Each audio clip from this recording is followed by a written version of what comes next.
माननीय नेता प्रतिपक्ष डॉक्टर इंदिरा हृदय जी की मृत्यु के बाद कुंजवाल जी का एक बयान जारी हुआ है जिसमें उनके द्वारा कहा गया है कि नेता प्रतिपक्ष के बाद उनकी विरासत उनके पुत्र सुमित हृदय संभालेंगे। इसमें क्या कहना है आपका? देखिए, कुंजवाल जी का अपना व्यक्तिगत बयान हो सकता है और अच्छी बात है क्योंकि विरासत तो हमेशा परिवार वाले ही संभालता है, लेकिन देखा यह जाता है कि कितनी क्षमता है उन्हें संभालने की। अगर पार्टी ने ये निर्णय लिया है तो स्वागत योग्य है, हमें कोई ऐतराज़ इसमें नहीं।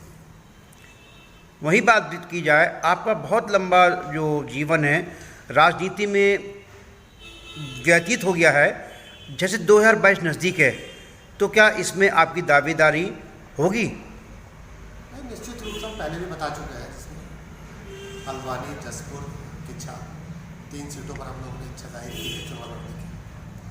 जहाँ से भी टिकट दे दें अच्छी बात है, नहीं देंगे टिकट तो फिर हमने पहले भी आप लोगों को बता रखा है कि जो यहाँ की आवाम चाहेगी उसमें हम हर तरह से तैयार बैठे। नहीं, जब आप कांग्रेस पार्टी में आए थे तो बहुत सी उम्मीदें थीं कि पार्टी से टिकट मिलेगा। अब 2022 नज़दीक है तो क्या पार्टी आपको टिकट देगी? नहीं, ये पार्टी का निर्णय है। अब हम लोग दावेदारी ज़रूर करेंगे। मैं जैसे आपको बताया कि 3 जगह से मैं दावेदारी करूँगा, जहाँ इन्हें इच्छा हो वहाँ से ही टिकट दे दें। और ज़्यादा हर आदमी चाहता है कि अपने गृह क्षेत्र से लड़े, लेकिन जहाँ कुंजवाल जी का बयान है या अन्य नेता अगर उसमें सब उनके सपोर्ट में है तो अच्छी बात है, उन्हें चुनाव लड़ा। लेकिन अगर नहीं लड़ाएंगे उन्हें तो फिर सबसे मजबूत दावेदार हम हैं, क्योंकि एक बहुत बड़ा वोट बैंक हमारे साथ है। जितने भी अन्य नेतागण लाइन में लगे हैं उनसे कम हम बहुत सीनियर हैं।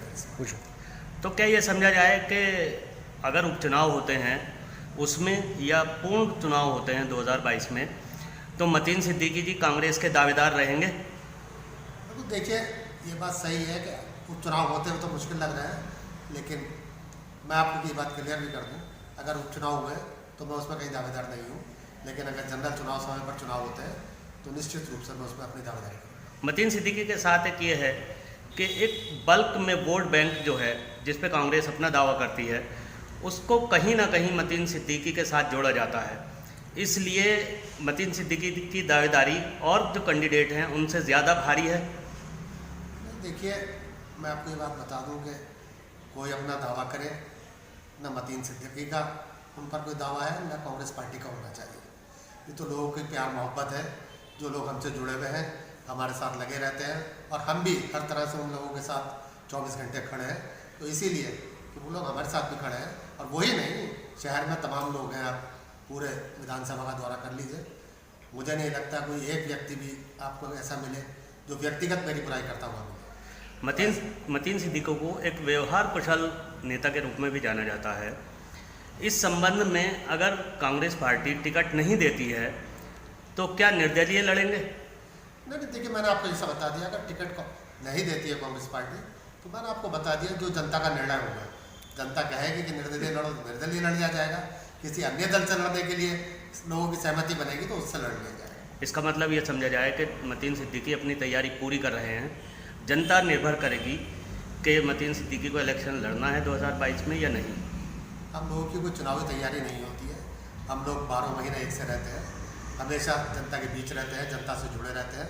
हमारी वही तैयारी है। कोई ख़ास चुनाव के लिए 4 महीने 6 महीने पहले हम लोग मैदान में नहीं आते।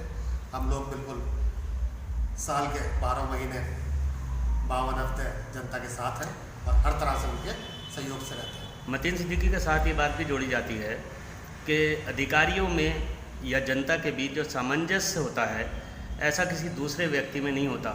जबकि मतीन सिद्दीकी आज तक कभी भी निर्वाचित नहीं रहे, एक बार बहुत कम वोटों से मेयर का इलेक्शन हार गए थे, लेकिन फिर भी अधिकारी उनकी बात बहुत तरीके से सुनते हैं। नहीं, देखिए, ये तो हर आदमी का अपने व्यवहार की बात है और लोगों को समझना भी चाहिए। ये शहर हमारा है, प्रदेश हमारा है, इसे बचाकर हमें रखना है, क्योंकि अधिकारी तो हमेशा वही होता है कि आते और जाते हैं। हम लोगों की पहली कोशिश यही रहती है कि हमारे शहर जो आपसी भाईचारे का गुलदस्ता है वो बना रहे और उसे किसी तरह की क्षति ना हो, हम यही कोशिश रहती है।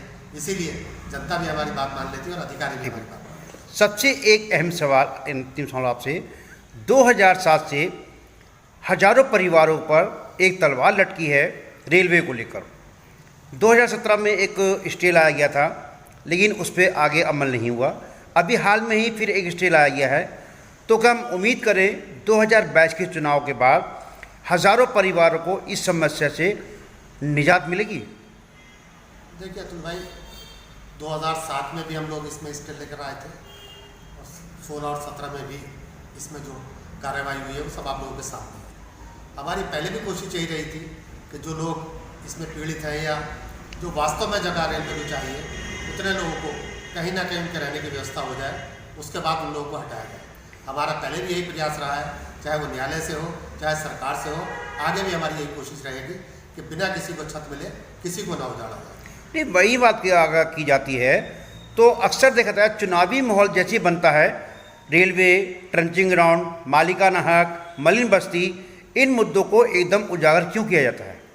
देखिए ये तो एक हमेशा से रहा है कि चुनावी मुद्दे तो हर आदमी को चाहिए, लेकिन सरकार की विफलता और सरकार ने क्या किया है, यहाँ तो सीधी सी बात है कि दोनों ही सरकारें रही हैं, भारतीय जनता पार्टी और कांग्रेस, बारी बारी दोनों एक दूसरे पर एलिगेशन लगाते रहते हैं। तो मैं नहीं जानता इस बात को। हमें तो सीधी सीधी ये सोच है हमारी कि आम आदमी की जो समस्या है वो कैसे दूर हो, क्योंकि नजूल का मामला हो या मालिकाना हक हो, ये सब पूंजीपतियों की या और अन्य जो इस तरह के कहना चाहिए जो प्रॉपर्टी के काम करने वाले या और लोग हैं, उन लोगों को ज़रूरत पड़ेगी। जो आम आदमी है जिसे 2 रोटी की ज़रूरत है, 2 वक्त की रोटी की ज़रूरत है, उसे थाने चौकी के काम है, तहसील के काम है, राशन कार्ड के काम है, या बेचारे को बेरोज़गार है उसको रोज़गार चाहिए, ऐसी समस्याओं पर कोई ध्यान नहीं देता है। और इन बड़े मुद्दों को उठाकर हमेशा लोगों को गुमराह किया जाता है और कोई ना कोई भ्रम फैलाकर इसी तरह के लोग चुनाव में चुनते आए हैं और उसका खमियाजा आम जनता को भुगतना पड़ता है। नहीं, ये माना जाए कि हर चुनाव में स्टे का ताज पहनने का एक नियम चल गया है। नहीं, मैं आपसे बताना चाहता हूँ कि लोगों को शौक होगा, लेकिन हमने, अल्लाह का लाख लाख शुक्र है कि हमने कभी भी किसी भी मामले में, कैसे बड़े बड़े मसले हुए हैं, कैसे बड़े बड़े आंदोलन हुए हैं, कभी इस बात की श्रेय लेने की कोशिश नहीं की है कि ये काम हमने किया है।